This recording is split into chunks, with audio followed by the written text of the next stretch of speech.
नमस्कार प्रिय भक्तजनों, आप सभी को हरतालिका तीज की बहुत बहुत बधाइयाँ। राधे राधे। Hello everyone. आज की इस वीडियो में मैं आपको हरतालिका तीज के व्रत के पारण के बारे में बताऊंगी। हमें चौकी कब उठानी है, व्रत का पारण और कब और कैसे करना है, पारण का समय क्या रहेगा, जो भी सामग्री हमने चढ़ाई है उसका क्या करना है, चौकी कैसे उठानी है अगले दिन, और हरतालिका तीज का पूजा किस तरह से करें। उसके बाद अगर आपने साड़ी चढ़ाई तो हमें किसको देनी है, किस तरह से हमें श्रृंगार का सामान चढ़ाना है, सारा श्रृंगार का सामान हमें किस तरह से प्राप्त करना है, भोग प्रसाद चढ़ाना है, भोग प्रसाद का सारा हम क्या करें। थोड़ा सा भोग प्रसाद हम प्रसाद के लिए रख लेते हैं, थोड़ा सा हम दान कर देते हैं। आधा ये जो प्रसाद है हम दान करेंगे, कुछ हम घर में सब सदस्यों को प्रसाद के रूप में बांट देंगे। सामर्थ्य में जो दक्षिणा चढ़ाई गई है हमें लेनी है, तो हमें श्रृंगार का सामान, खाने का सामान्य और दक्षिणा जो चीज़ें हमने दान की है, आप चाहो तो हरतालिका तीज के व्रत के दिन पूजा के बाद आप दान कर सकते हैं, या आप चाहो तो अगले दिन जब व्रत का धारण पारण करेंगे तो आप दान कर सकते हैं। नहीं तो आप बाद में भी हम व्रत का पारण कर सकते हैं। मतलब पारण करना है तो पहले दान किया जाता है, उसके बाद व्रत का पारण किया जाता है। हरतालिका तीज व्रत के दिन आप यह दान दक्षिणा जरूर कीजिएगा। अगर ना कर पाए तो अगले दिन आप दान कर सकते हैं। उसके बाद अपने दिन, पहले दिन चौकी उठानी होती है, अगले दिन व्रत का पारण किया जाता है। पारण करने का शुभ समय सुबह सूर्य उदय होने के बाद आप किसी भी समय व्रत का पारण कर सकते हैं। सुबह नहाए धोए और हमने पहले चौकी उठाएंगे, उसके बाद हम व्रत का पारण करेंगे। ये भोग प्रसाद हमें उसी दिन उठा लेना है। उसके बाद अगले दिन हमें सूर्य देवताओं को अर्घ्य देना। उसके साथ जो सिंदूरा हमने माता को अर्पित किया है, माता पार्वती से स्पर्श करा के आप अपने पास रख लीजिए। माता को आशीर्वाद के स्वरूप में उसके साथ जितने भी फूल पत्ते आपने पूजा में चढ़ाए हुए सारे इकट्ठे कर लीजिए, उधर इधर ना फेंके।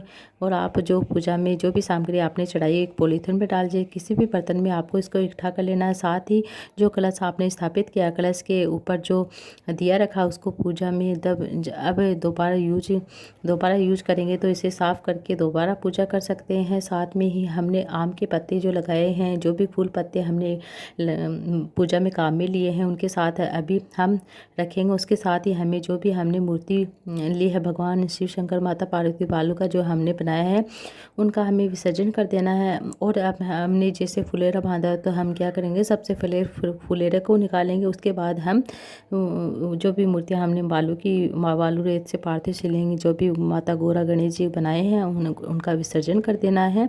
इन सब फूल पत्तों को हम विसर्जन कर देंगे। किसी भी पेड़ के गमले में आप डाल दीजिए। आप उनका भूमि विसर्जन भी कर सकते हैं। इनका जैसे एक गड्ढा खोद कर आप उसके अंदर दबा सकते हैं। जो कलश से जल के छींटे दिए पूरे कर में लगा दीजिए। जो भी आपने कलश में जल रखा उसके उसे अंदर से सिक्का और सुपारी हमें निकाल लेनी है। हम दोबारा पूजा में यूज करेंगे। बाकी सारी जो जल हैं जो हम पौधे में डाल सके, तुलसी के पौधे में आपको ये जल नहीं डालना है, बाकी किसी भी पौधे में आप ये जल डाल सकते हो। गणेश जी भगवान शिव शंकर माता पार्वती को जो भी आपने बालू मिट्टी बनाया उनका विसर्जन करना है। आपके घर के आसपास कोई भी नदी तालाब नहीं है तो आप पौधे के अंदर विसर्जन कर सकते हैं। जिससे बेलपत्र वृक्ष के नीचे, आप पीपल के वृक्ष के नीचे ऐसे कर सकते हैं। हल्दी रोली चावल थोड़े से फूल और फिर जल में हम डालेंगे मूर्ति, इनको विसर्जन करेंगे। उन मूर्तियों का विसर्जन करके जो जनेऊ मतलब जो भी हमने चढ़ाया है मतलब नदी में विसर्जन नहीं करें, घर के अंदर विसर्जन करते हो घर में विसर्जन कर देंगे। फिर जो जनेऊ आप किसी मंदिर में चढ़ा सकते हैं, आप पंडित को दे सकते हैं। जो माता की चुनरी है आप मंदिर में चढ़ा सकते हैं। हम इस तरह से कर लेते हैं। फूल पत्ते सभी को हम विसर्जन करते हैं। गणेश जी को भगवान शिव शंकर माता पार्वती को जल में ओम नमः शिवाय, श्री शिवाय नमस्ते व नमः शिवाय बोलते हुए हम विसर्जन कर देंगे।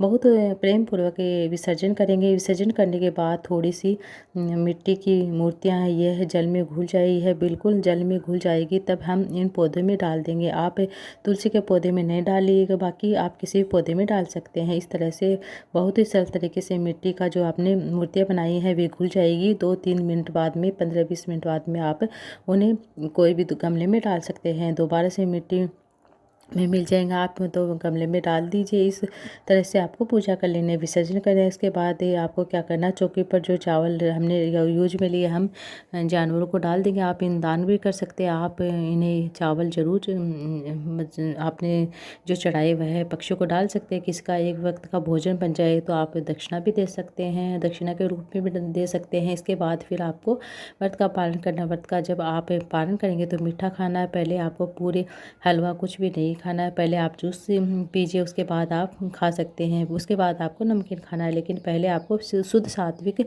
भोजन करना है। उसके बाद ही आपको जैसे फ्राई की चीज़ें आपको बाद में खानी है। कुछ लोग पूरी हलवा बनाते हैं तो वो खा लेते, कुछ लोग सत खा के व्रत का पालन करते, कुछ लोग जूस वगैरह पी के अपने व्रत का पालन करते, कुछ लोग पानी पी के अपने व्रत। तो आपको पानी भी थोड़ा थोड़ा करके पीना है। इस तरह से आपको अपने व्रत का पालन कर लेना है। वो मूर्तियों को विसर्जन करना है।